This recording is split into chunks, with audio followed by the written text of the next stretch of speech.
તો બીજી તરફ ગોત્રી સ્થિત તુલસીધામ સોસાયટી ખાતે રહેતો અને મહિલાઓ પર ચાકુથી હુમલો કરી પોતાની ધાક જમાવતો અશોક પવાર સામે સખત પગલાં ભરવાની માંગ સાથે સ્થાનિક મહિલાઓ કાઉન્સિલર રાજેશ આયરે અનિલ દેસાઈને સાથે રાખી પોલીસ ભવન પહોંચી પોલીસ અધિકારીને રજૂઆત કરી વિશ્વ મહિલા દિનની ઉજવણી કરી હતી।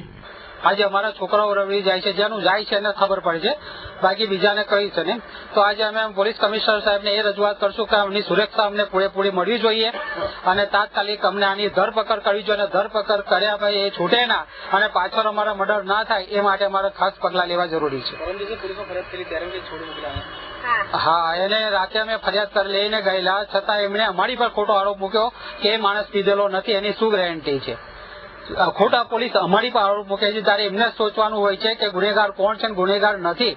જયારે પોલીસની અંદર જયારે આટલી જો એ ના હોય તો પોલીસ તરીકે નોકરી કરવી એમના માટે તકલીફ છે। ગુનેગાર કોણ છે ને અગુનેગાર કોણ છે એ જ નથી જાણી શકતા।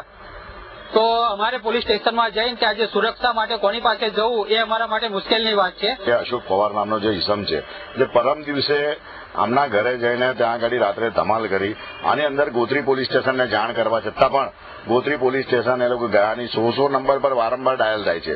જયારે 100 નંબર પર ડાયલ થાય છે ત્યારે તાત્કાલિક ડીજે વાગતો હોય, કોઈના ઘરનો પ્રસંગ હોય તો બંધ કરવા પોલીસ તરત આવી જાય છે, પણ આ 100 નંબર પર ડાયલ થયા પછી બી કલાક સુધી આવ્યો નહીં। આ માણસ ચાકુ લઈને આમ તેમ દોડી કરી, છેલ્લે પોલીસ વાળાએ આયા, કલાક 2 કલાક પછી આયા અને એને પકડી લઈ ગયા અને કલાક પછી એને છોડી દીધો। અને એના અનુસંધાનમાં આ જ માણસે બીજા દિવસે સવારે બસ સ્ટેન્ડ પર જયારે બેન પોતે કામ કરવા જયારે જતા હોય અને એ ટાઈમે એ બસ સ્ટેન્ડ પર દોડી અને એમના પર ચાકુના ઘા ઝીકી દીધા। એક હાથ પર માર્યો, એક જાંઘના ભાગે માર્યો। આજે 48 વર્ષની ઉંમર પર આ રીતના જયારે હુમલો થાય, મહિલા દિવસના દિવસે આવા જ લોકો કોઈ થાય ત્યારે અમે ભારતીય જનતા પાર્ટીમાં આવા રાજમાં આવા કોઈ પણ ગુંડાઓને સહન નહીં કરી શકીએ। અને પોલીસ કમિશનર જયારે ઉદગત પોલીસ કમિશનર છે, આવા કોઈ પણ લોકોને જયારે એ નહીં કરવા દેતા ત્યારે કમિશનરને અમે રજૂઆત કરવા આવ્યા છે। તાત્કાલિક આ માણસને આ વિસ્તારમાંથી તડીપાર કરી દેવો જોઈએ, ડેન્જર પર્સન તરીકે એની પાસા તરીકે ધરપકડ થવી જોઈએ।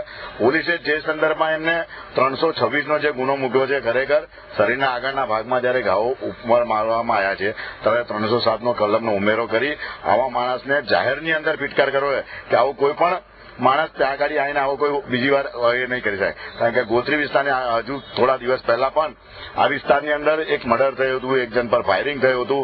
આ જયારે એન્ટી સોશિયલ એલિમેન્ટનો આ વિસ્તાર જયારે આટલા બધા સારા લોકો રહેતા હોય ત્યારે ગણતરીના કેટલાક આવા લોકો આ વિસ્તારને અડ્ડો બનાવવા જાય છે। આ વિસ્તારને અમે અડ્ડો બનાવવા નહીં દઈએ। એ ગોત્રી હશે, ગોરવા હશે, સુમાનપુરા હશે કે આજુબાજુના કોઈ પણ વિસ્તારની અંદર ખાસ કરીને ગોત્રી પાણી ટાંકીને આ વિસ્તારની અંદર કેનાલ સુધીના જેટલા પણ દેશી દારૂના ધંધાઓ ચાલતા હશે એ પણ તાત્કાલિક બંધ કરવામાં આવી રજૂઆત કરવા અમે પોલીસ કમિશનરને આવ્યા છે। અમને આશા છે કે માનનીય સતીશભાઈ શર્મા આવા કોઈ પણ ગેરકાનૂની કામ કરનારાને નહીં બક્ષે અને વહેલી તકે એની પર સજા થાય।